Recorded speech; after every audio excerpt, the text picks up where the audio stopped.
सूर्यगढ़ का रहस्य। सूर्यगढ़ की घुमावदार गलियों में, जहां इतिहास हर पत्थर में सांस लेता था, रोहन नाम का एक 16 साल का लड़का रहता था। वो एक माहिर चित्रकार था जो अपने पिता के साथ एक छोटी सी दुकान में बैठकर पुराने शहर की आत्मा को अपने कैनवास पर उतारता था। लेकिन उसे डर था कि सेठ दामोदर के आधुनिकता के जुनून के आगे ये आत्मा कहीं खो न जाए।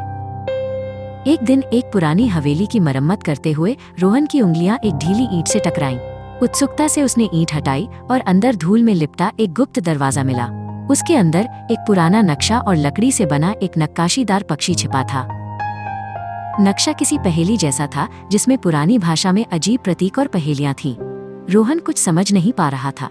तभी उसकी नजर लकड़ी के पक्षी पर बने एक निशान पर पड़ी, जो नक्शे के एक प्रतीक से हूबहू मिलता था। ये कोई मामूली नक्शा नहीं था।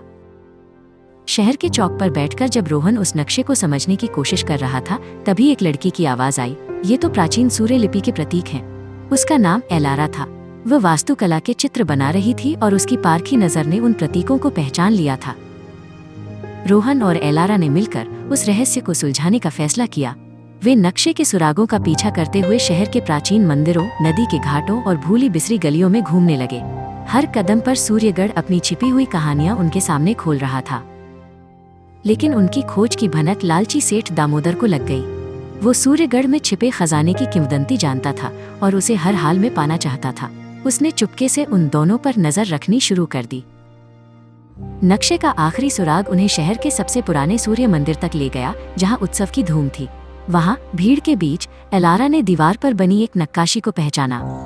रोहन, देखो, यह लकड़ी का पक्षी सिर्फ एक खिलौना नहीं, एक चाबी है।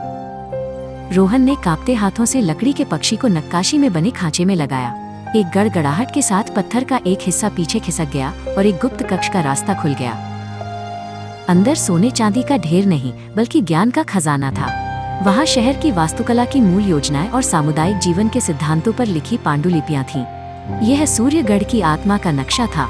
तभी सेठ दामोदर वहां आ धमका, ये खजाना मेरा है। रोहन ने निडर होकर कहा, असली खजाना ये सोना नहीं, बल्कि ये ज्ञान है जो हमारे शहर को बचा सकता है। जब शहर के बुजुर्गों ने उन पांडुलिपियों को देखा तो वे रोहन की बात समझ गए। उन्होंने प्राचीन ज्ञान को नई जरूरतों के साथ मिलाकर सूर्यगढ़ को बचाने का फैसला किया। रोहन और एलारा की दोस्ती और सूझबूझ ने अपने शहर की आत्मा को हमेशा के लिए अमर कर दिया। अगर आपको ये कहानी पसंद आई हो और ऐसी कहानी देखने के लिए हमारे चैनल को लाइक एंड सब्सक्राइब करें। Thank you guys.